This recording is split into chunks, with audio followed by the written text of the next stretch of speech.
Bueno, agradezco a la comisión por darme la oportunidad de conversar sobre un tema que, más que conversar, dar algunas normas, indicaciones, borrar algunos mitos.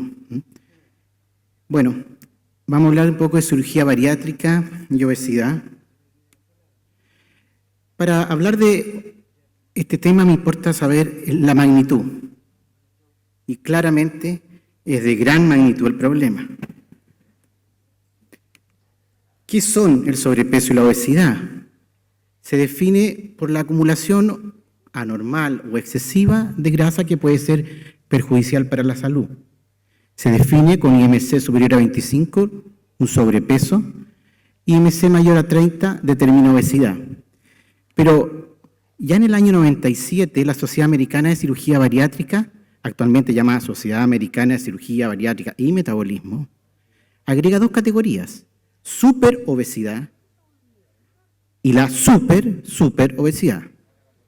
Esto parece chistoso, pero la verdad que es como lamentable, porque en el fondo a una enfermedad le tenemos que seguir poniendo nombre porque se agrava.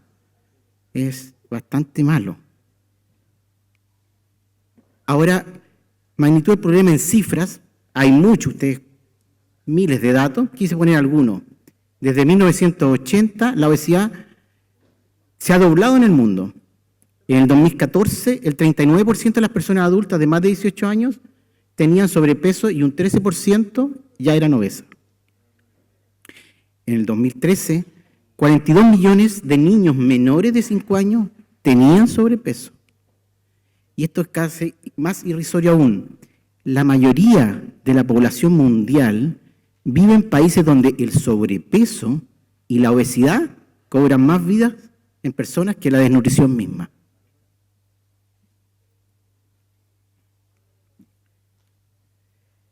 ¿Cuáles son las consecuencias comunes del sobrepeso y la obesidad para la salud?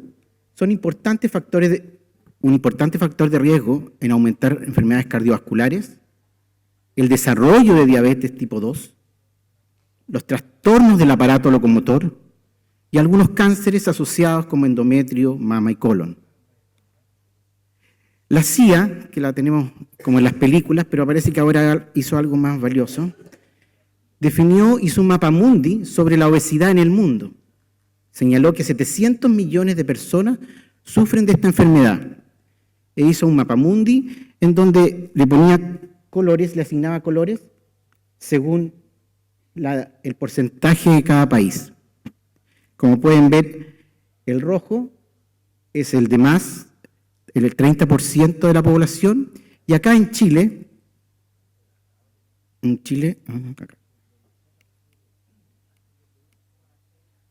¿cómo estamos por casa?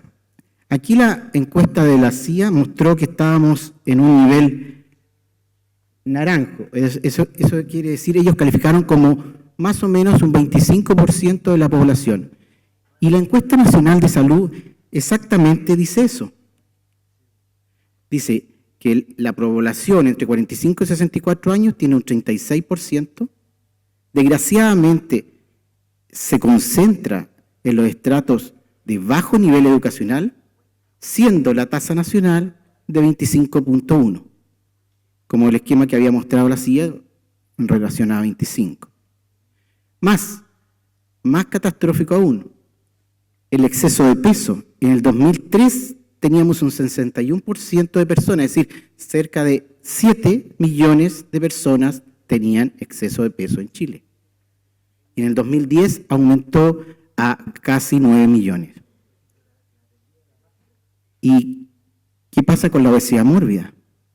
Fue la que más aumentó en estos 7 años. En el 2003 teníamos cerca de una población de 150.000 personas con obesidad mórbida. Y en el 2010 la cifra se duplicó. Pues bien, para el tratamiento de la obesidad han habido varios enfoques y la cirugía bariátrica ha encontrado un locus interesante. Pero veamos un poco la historia de la cirugía. El término mismo de cirugía bariátrica deriva de la raíz griega baros, que significa en relación al peso, y se define como el conjunto de intervenciones quirúrgicas diseñadas para producir importante pérdida de peso. Y en Chile, ¿cuál es la historia de esto? Hay un artículo que se lo invito a revisar de la revista chilena de cirugía del año 2006, en el cual un distinguido cirujano, el doctor Atila Chende, menciona en forma muy amena este punto y señala en la introducción del artículo: la obesidad, ya en el año 1927, el doctor Enrique González publica en la revista Médica de Chile Tratamiento Médico para la Obesidad. Entonces, el régimen alimenticio, higiene, fisioterapia, medicamentos con formulaciones que incluían mercurio, arsénico y yoduro. Este artículo hace énfasis en que una persona de 20 años pesaba 140 kilos y tras este tratamiento por 2 años logró bajar a 75 kilos. Pero esto permaneció por mucho tiempo, el tratamiento nutricional para el manejo de la obesidad.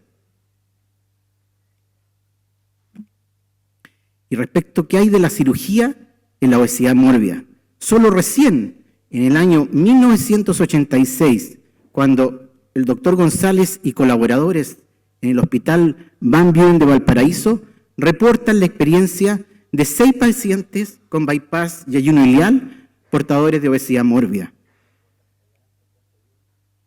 Finalmente, el artículo señala que dice que en estos 19 años desde que el artículo toma, solo 3 grupos se han dedicado a este tema: el Hospital San Juan de Dios, el grupo de la Universidad Católica y el grupo del Hospital Clínico de la Universidad de Chile.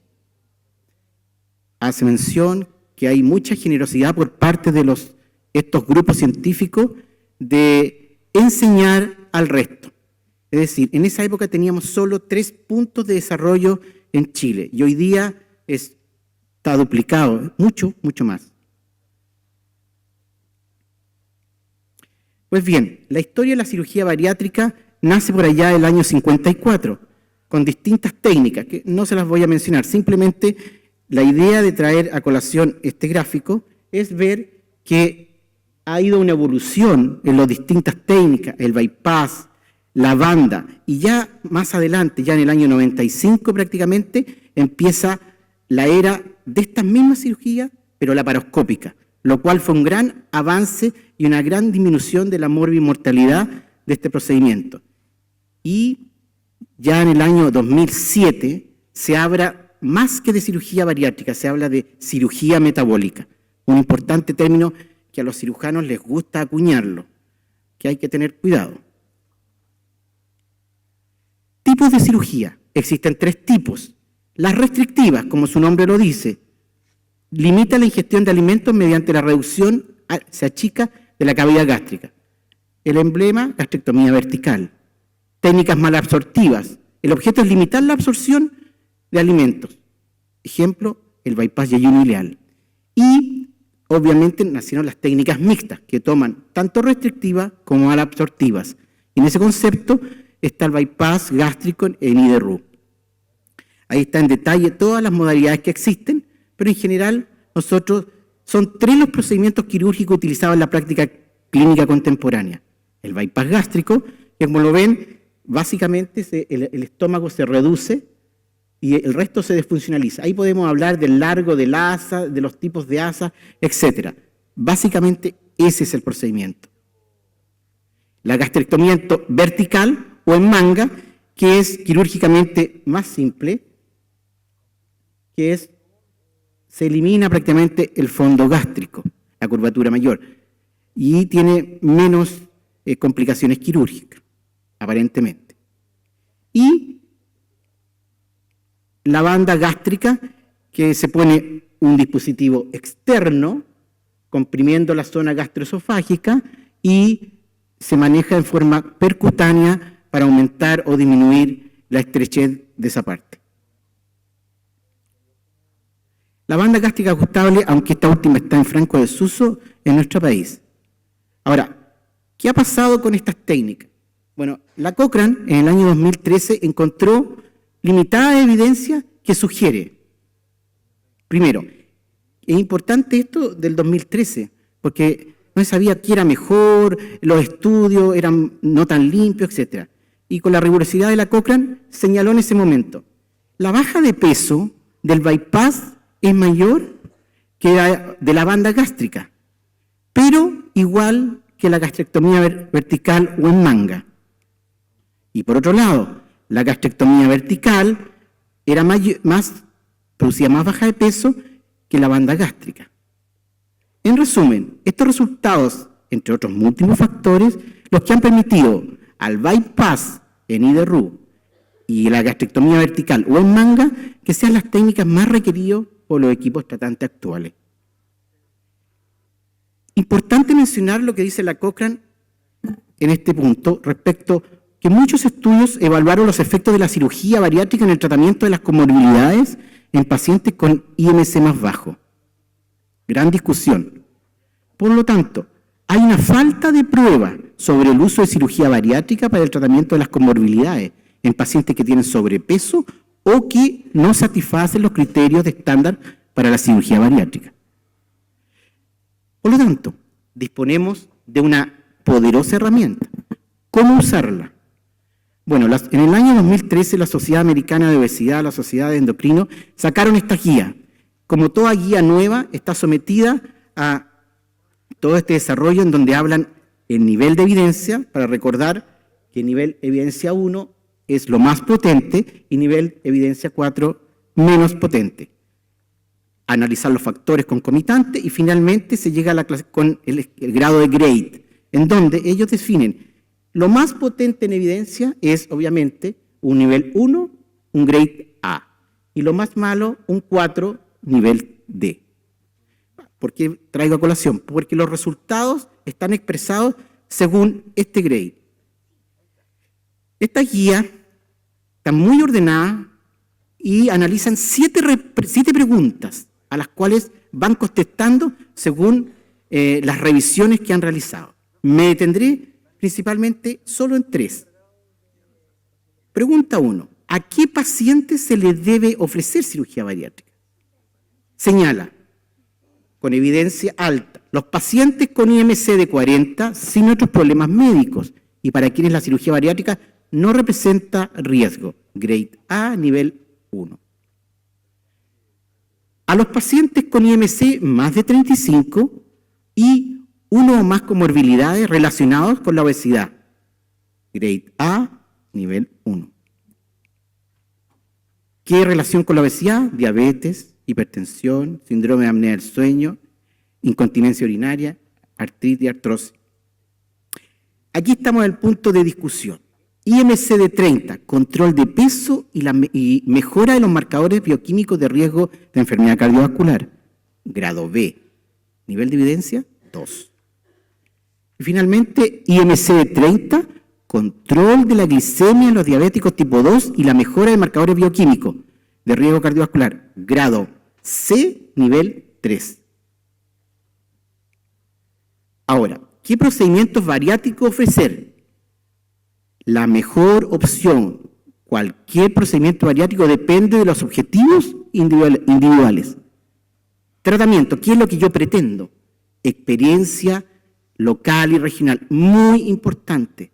Hay una curva de aprendizaje del equipo, por lo tanto la experiencia no es lo mismo quizás en una técnica que en otra. Preferencia del paciente también, se le da el tiempo que va a querer, el tipo de alimentación, etc. La estratificación del riesgo personalizada. En este momento no hay pruebas suficientes para generalizarla a favor de una técnica bariátrica para población de obesidad severa. En general, los procedimientos bariátricos laparoscópicos son preferibles a los abiertos debido a un menor morbimortalidad, grado B, nivel 2. Y pacientes que requieran pérdida de peso, uno le puede ofrecer toda la gama y es que analizarlo paciente a paciente. Respecto al punto 3, ¿cuál es el manejo prequirúrgico de los pacientes candidatos a cirugía bariátrica? Quisiera mencionar, en conjunto con la guía americana, lo que nosotros hacemos en nuestro centro, principalmente, también basados en el consenso argentino de cirugía, en el cual señala, la evaluación del paciente debe incluir historia, examen físico, obtener datos antropométricos, historia, etcétera, etcétera. Permítame detenerme un segundo en hábitos alimentarios. Es muy importante la anamnesis alimentaria, con un recordatorio de 24 horas, que nuestras nutricionistas en el centro, con una paciencia infinita, tienen la capacidad, la paciencia de poder dilucidar lo que los pacientes van manifestando en su registro. Y no olvidar que este registro está subdiagnosticado más o menos en un 20%, es decir, los pacientes no son tan precisos. Alergias alimentarias y las características de la alimentación del paciente. ¿Qué es importante? Evaluar la forma en que el paciente ingiere sus alimentos. Esto complementará la evaluación, insisto, psicólogo y psiquiatra. Si hay una ventaja de un centro respecto a otro, es que sea multidisciplinario. Es muy importante. Yo siempre le digo a los pacientes, si usted se quiere operar en Chile, se va a operar igual. Lo importante es dónde se opere y quién le da la indicación de cirugía. Destacar el tipo de alimentación, el picoteador, el comedor de grandes volúmenes, comedor de dulce, el síndrome de comedor nocturno o el que asalta el refrigerador, trastornos por atracones, etc. Es muy importante, y esta es una labor, pero realmente valiosísima del equipo de nutricionistas del centro, porque muchas veces nosotros como médicos vemos exámenes generales, endoscopía, ecografía, pero no ahondamos mucho en cómo se alimenta ese paciente y por qué llegó a ese estado que requiere cirugía. Y finalmente, quisiera mencionar una comparación rápida entre los dos procedimientos, gastrectomía vertical y el bypass gástrico. Las indicaciones: en el bypass gástrico, paciente con síndrome metabólico consigue una adecuada pérdida de peso, mejora las comorbilidades y reduce los atracones, dado que el estómago se achica. Desventaja: al excluir el duodeno se disminuye la absorción de hierro, calcio, vitamina, folato, tiamina y B2. Y aparición del dumping, que se está viendo cada vez menos por la educación que tienen en el preoperatorio. Y la gastrectomía en manga habla de los procedimientos primarios, incluso pacientes con IMC muy altos, a veces dice, hagámosle una manga y después seguimos. Ventajas: preserva la funcionalidad del intestino, sobre todo pacientes que requieren ser evaluados su estómago con endoscopía a futuro, pacientes que usan antiinflamatorios, tratamiento anticoagulante. Respecto a los déficits nutricionales: hierro, vitamina D y B12. Resultados: el objetivo final de la cirugía es producir una baja de peso y se considera exitoso el tratamiento quirúrgico que produce al menos un 50% del exceso de peso.